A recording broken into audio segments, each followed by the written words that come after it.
Good morning. School of devotion Patdi YouTube ચેનલમાં આપ સર્વેનું હાર્દિક સ્વાગત છે. ધોરણ 10 ઇંગ્લિશ યુનિટ 6, જેમાં અગાઉ આપણે જોઈ ચૂક્યા હતા આઈ લવ યુ ટીચર, એમાં આજે આપણે પાર્ટ 2 જોઈશું. તો આપણે જોયું કે જે મિસ સુલિવાન જે છે એમના શિષ્યા એટલે કે હેલન કેલર, જે એક મહાન વ્યક્તિત્વ ધરાવનાર વ્યક્તિ છે, જેમને પોતાના જીવનમાં ઘણું બધું સ્ટ્રગલ એટલે કે સંઘર્ષ કરી અને એમને ઘણું બધું સહન કર્યું છે અને આગળ આવ્યા છે. તો આગળ જોઈએ. અહીંયા the second stage of learning was a more difficult. જે શીખવાનું બીજું સ્ટેજ એટલે કે જે હવે આગળ શીખવા માટેની પદ્ધતિ હતી, વોઝ મોર ડિફિકલ્ટ, એ ખૂબ મુશ્કેલ હતી. It was also based on the sense of touch. અને જે સ્પર્શેન્દ્રિય, સેન્સ ઓફ ટચ મતલબ સ્પર્શેન્દ્રિય જે છે, ઇટ વોઝ બેઝડ ઓન એટલે ના પર આધારિત હતું, on the sense of touch. તો એ સ્પર્શ જે છે એના પર આધારિત હતી. Miss Sullivan wood speak a word. તો મિસ સુલિવાન છે એમને શબ્દ બોલવાનો, એન્ડ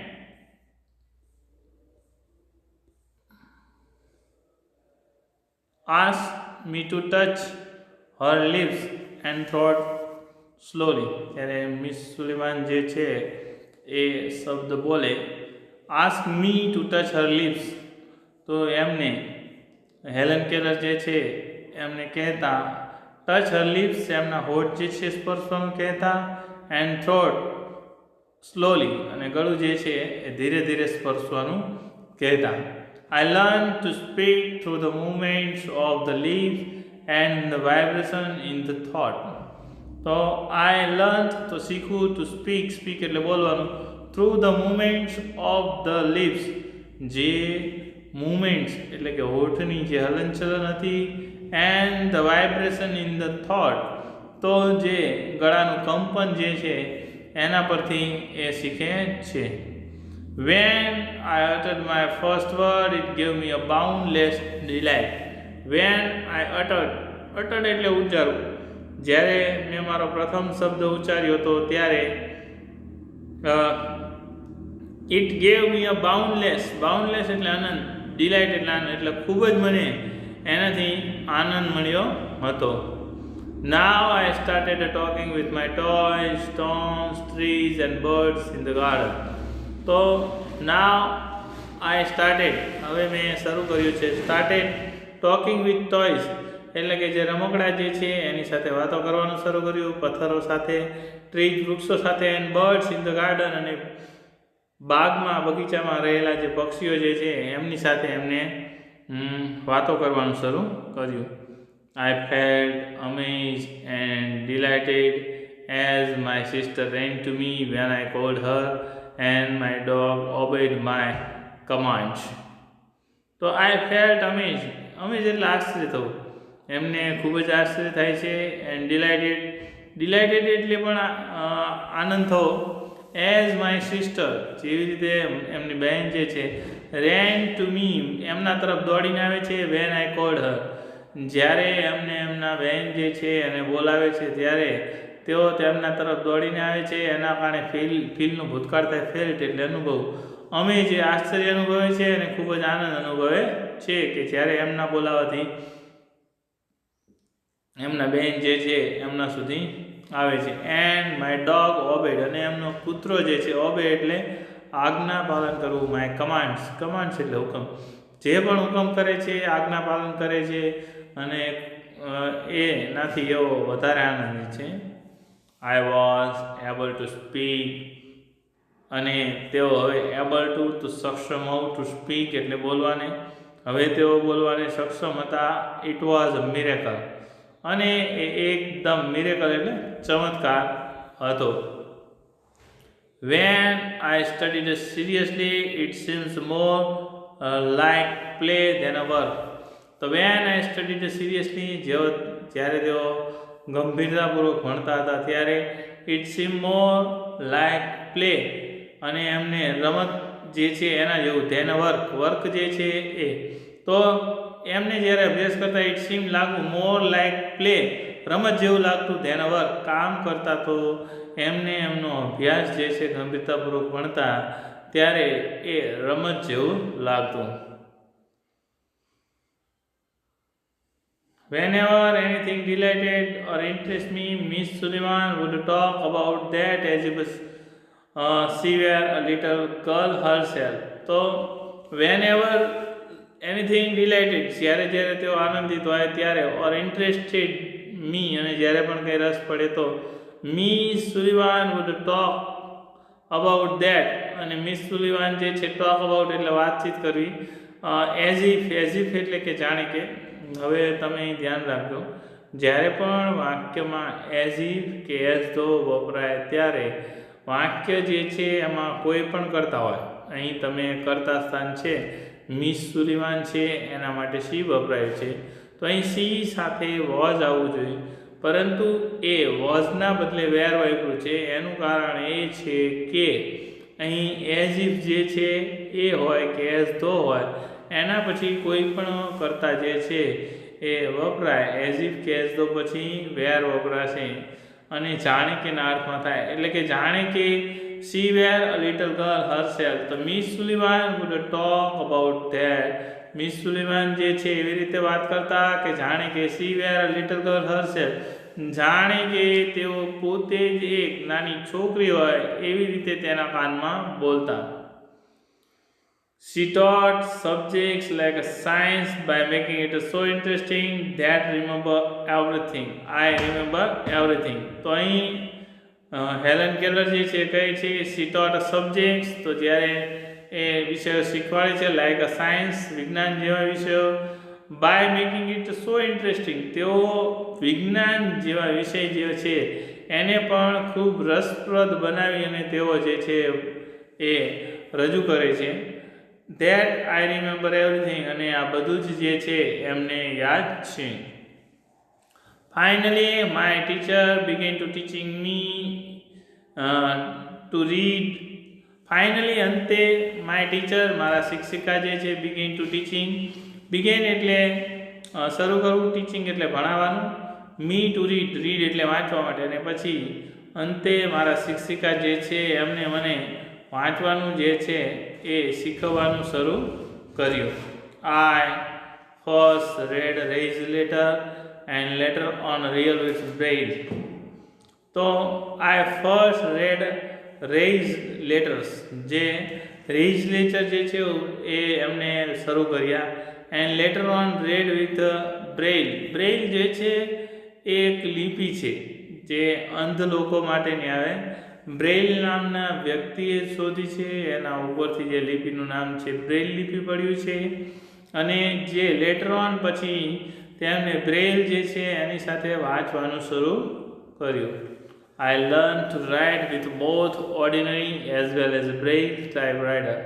તો I learned to write, તેઓ જે છે શીખતા હતા, એ એટલે કે હેલન કેલર જે છે એ વિથ બોથ, બંને રીતે તેઓ લખતા શીખતા હતા. ઓર્ડિનરી જેમ આપણે સામાન્ય રીતે લખી છે, ઓર્ડિનરી એટલે સામાન્ય, એઝ વેલ એઝ, અને એવી જ રીતે બ્રેઇલ ટાઈપરાઇટર, જે બ્રેઇલ ટાઈપરાઇટર જે છે એના ઉપર પણ તેઓ એટલી જ સ્ફૂર્તિથી અને એટલી જ ઝડપથી લખતા હતા.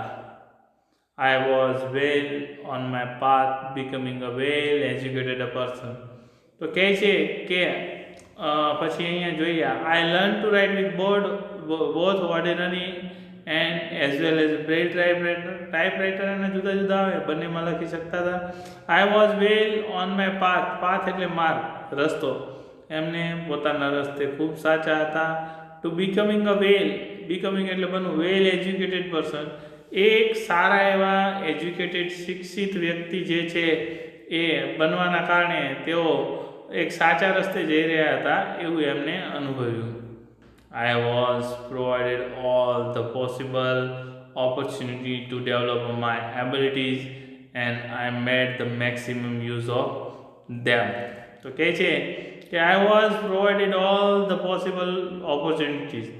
મને શક્ય એટલી, પ્રોવાઇડેડ એટલે પૂરું પાડવું, પોસિબલ એટલે શક્ય એટલું, ઓપોર્ચ્યુનિટી તો તકો, મને શક્ય એટલી પૂરતી તકો પૂરી પાડવામાં આવી ટુ ડેવલપ માય એબિલિટીઝ એટલે ક્ષમતા, મારી જે ક્ષમતા જે છે એ પૂરી કરવા માટે એમને મને ઘણો બધો તકો આપી. And I made the maximum use of them, અને મેં એમાંથી વધુમાં વધુ એનો ઉપયોગ જે છે એ કર્યો. આઈ develop great confidence and I even visited the President Cleveland at the White House. I developed a great confidence. એમને પોતામાં એક ખાસ પ્રકારનો એવો આત્મવિશ્વાસ જે છે એનો વિકાસ કર્યો. એન્ડ ઇવન વિઝિટેડ એટલે મુલાકાત લેવી. ધ પ્રેસિડન્ટ એટલે રાષ્ટ્રપતિ. Cleveland at the White House America ન્યૂયોર્કમાં આવેલું વ્હાઇટ હાઉસ જે છે ત્યાં તેઓ રાષ્ટ્રપતિ છે અને મળે છે. એટલે કે કોઈ વ્યક્તિ જે છે રાષ્ટ્રપતિને વ્હાઇટ હાઉસમાં મળવું એક ગર્વની વાત કહેવાય. In 1890 at the age of about 10 I moved the Perkins institutions. તો તેઓ 1890ની સાલ જે છે at the age of about 10 લગભગ 10 જ વર્ષની ઉંમરે આઈ મૂવ્ડ એટલે જવું પર્કિન્સ યુનિવર્સિટી. તો તેઓ પર્કિન્સ યુનિવર્સિટી છે ઇન્સ્ટિટ્યુશન જે છે ત્યાં એક સંસ્થા છે ત્યાં જાય છે. Year my teacher Ann Sullivan continue to teach me, અને ત્યાં મારા શિક્ષિકા જે છે એન સુલિવાન તેમને મને અભ્યાસ ભણાવવાનું શરૂ રાખ્યું. I could make friends with other blind children here. I could make friends. તેઓએ ત્યાં મિત્રો જે છે બનાવ્યા. with other blind children, જે બીજા અંધ લોકો હતા તેમને તેઓએ મિત્ર બનાવ્યા હતા. My loneliness began to disappear and my progress of learning improved quite well. તો my loneliness મારું જે એકાંતપણું જે છે એ began to disappear એટલે અદૃશ્ય થઈ જવું. જેમનું એકાંત હતું તે અદૃશ્ય થઈ રહ્યું હતું. એન્ડ માય પ્રોગ્રેસ અને મારી પ્રગતિ જે છે began to improve quite well, અને એમની જે પ્રગતિ એટલે કે એમને પોતાનો જે વિકાસ છે કર્યો હતો. તો માય લોનલીનેસ મારું એકાંતપણું છે began to disappear એટલે અદૃશ્ય થઈ જવું. તો એમનું જે એકાંત જે છે એ હવે દેખાઈ રહ્યું નહોતું અને ધીરે ધીરે એકાંતમાંથી તેઓ બહાર નીકળી રહ્યા હતા. અને my progress of learning improve, અને એમની જે શીખવાની પ્રગતિ જે છે એ આગળ થઈ રહી હતી. ક્વાઇટ વેલ એકદમ સારી રીતે થઈ રહી હતી. એટલે કે કોઈ પણ પ્રકારની એમની શિક્ષણમાં તકલીફ નહોતી અને એમને ખૂબ જ સારું એવું શીખી રહ્યા હતા. જો લખે છે કે I learn Latin, German and arithmetic, અને કહે છે તેઓ કે આઈ લર્ન, તો તેઓ શીખે છે. લર્ન એટલે શીખવું, લેટિન ભાષા શીખે છે લેટિનની, જર્મન ભાષા શીખે છે એન્ડ અર્થમેટિક, અને સામાન્ય જે અંકગણિત જે છે એ પણ શીખે છે.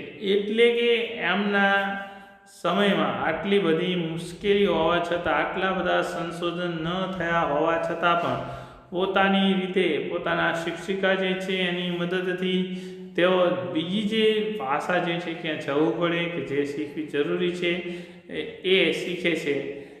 એટલે કે લેટિન, જર્મનીને અંકગણિત જે છે એ શીખે છે.